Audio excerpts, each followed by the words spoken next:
Assalamualaikum warahmatullahi wabarakatuh. Selamat pagi. Baik, hari ini kita akan masuk ke pertemuan keempat. Ya, intermittent compression. Nah, nih.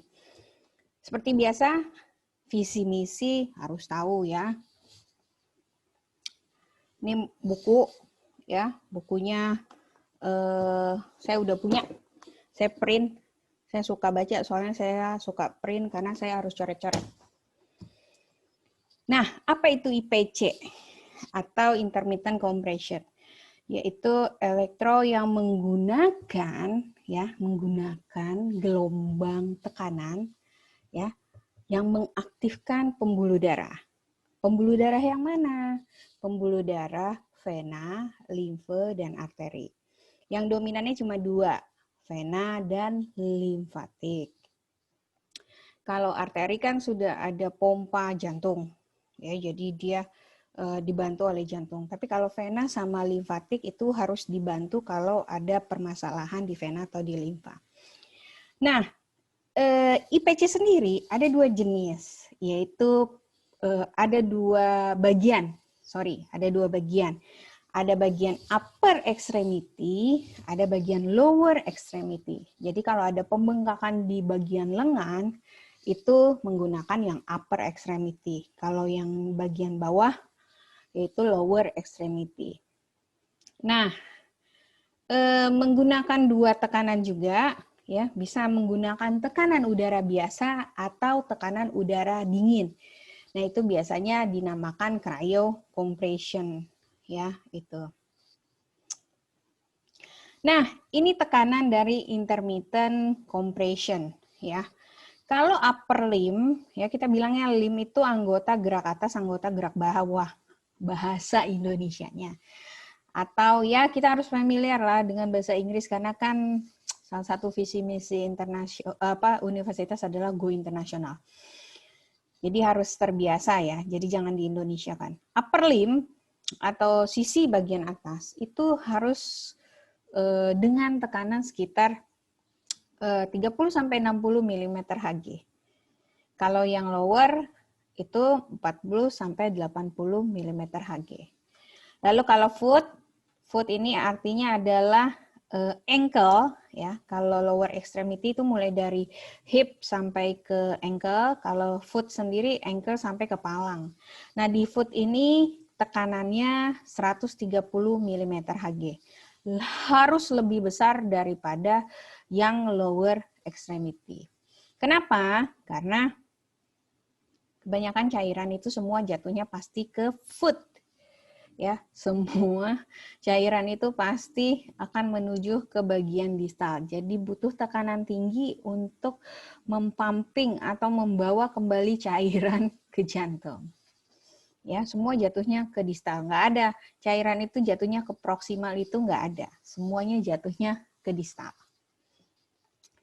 Ya. Nah, lalu waktu penggunaan itu 3:1 dalam artian 45 detik ya, itu on-nya. Jadi dikompresinya selama hitungan 1 sampai 45, sedangkan rest-nya atau off-nya itu cukup 15 detik ya. Semua sama, upper, lower ya maupun ankle itu sama. Jadi 3:1.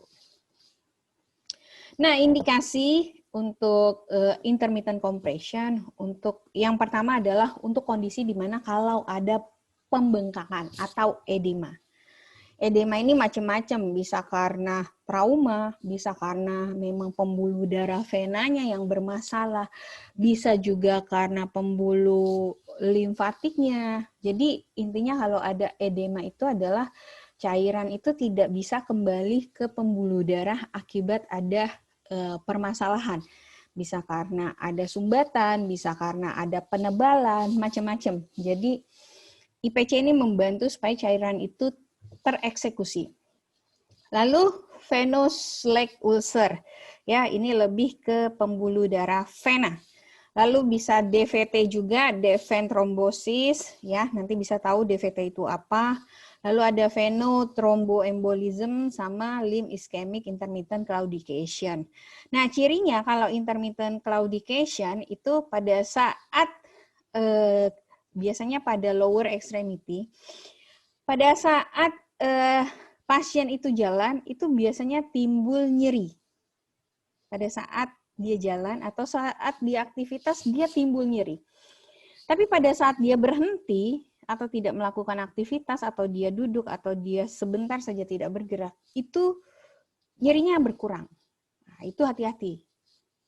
Itu namanya intermittent claudication. Nanti akan dibahas di neurologis biasanya. Ya. Nah, di sini ada gambar ya. Ada lebih banyaknya gambarnya untuk lower extremity.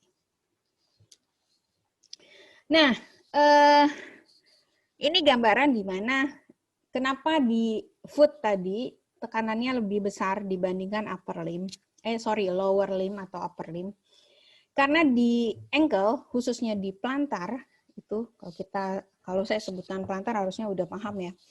Plantar itu telapak kaki, itu ada pembuluh darah plantar venous flexus. Jadi itu adalah gabungan pembuluh darah vena yang berada di kaki, di telapak kaki. Nah, fungsinya yaitu dia fungsinya besar sekali. Maka kalau dia tidak berfungsi, maka bengkak itu akan terjadi. Jadi fungsinya itu adalah membawa kembali cairan menuju ke jantung. Ya, membawa kembali cairan menuju ke jantung. Itu makanya PVP ini akan bekerja kalau ada tekanan. Nah, biasanya pasien kalau bengkak di kaki itu ada beberapa kemungkinan. Yang pertama, kakinya tidak pernah ada tekanan. Dalam artian selalu duduk, tergantung, akhirnya pembuluh darah venanya tidak bekerja. Itu satu. Yang kedua bisa juga karena ada gangguan pada jantung dan ginjal. Jadi sangat berpengaruh sekali, harus dicari tahu penyebab pembengkakannya itu karena apa. Kalau memang karena inaktivitas, dalam artian tidak pernah menumpuh, ya cukup diberikan aktivitas menumpuh cukup. Gitu. Tapi kalau karena ada beberapa macam hal, misalnya jantung, itu juga harus diperhatikan ya, karena tekanannya takutnya tinggi yang ada jadinya kolaps di jantung. Nah, itu mengapa IPC ini besar, karena dia bagian distal, jadi butuh tekanan yang sangat besar juga agar semua cairan yang di distal, khususnya di ankle, itu bisa kembali ke jantung. Nah, ini mekanismenya bagaimana timbulnya jika IPC ini dipakai untuk pada limfatik maupun pada vena. Ya. Kalau bengkak itu berkurang, kemungkinan nyerinya akan berkurang. Kalau bengkak itu berkurang, kemungkinan ROM-nya pun akan meningkat. Jadi yang membuat pembengkakan itu harus dicari tahu dulu apa. Nah, IPC ini membantu mengevakuasi, istilahnya ya, mengevakuasi cairan yang berada di upper maupun lower extremity. Itu saja. Terima kasih. Pada prinsipnya, kalau ada bengkak, artinya ada penumpukan cairan. Biasanya kalau cairan itu menumpuk, ya, artinya pembuluh atau saluran baliknya itu terhambat. Apa pembuluh baliknya? Yaitu vena dan limfatik. Jadi kita harus cari tahu. Kalau dibiarkan, apa yang terjadi? Ibaratnya kalau akuarium, ya, ada ikan, terus airnya nggak pernah disaring, apa yang akan terjadi? Betul, ikannya akan mati. Sama, kalau cairan di bagian ekstremitas upper maupun lower itu tidak kembali ke jantung, apa yang terjadi? Selnya akan mati. Jadi harus hati-hati.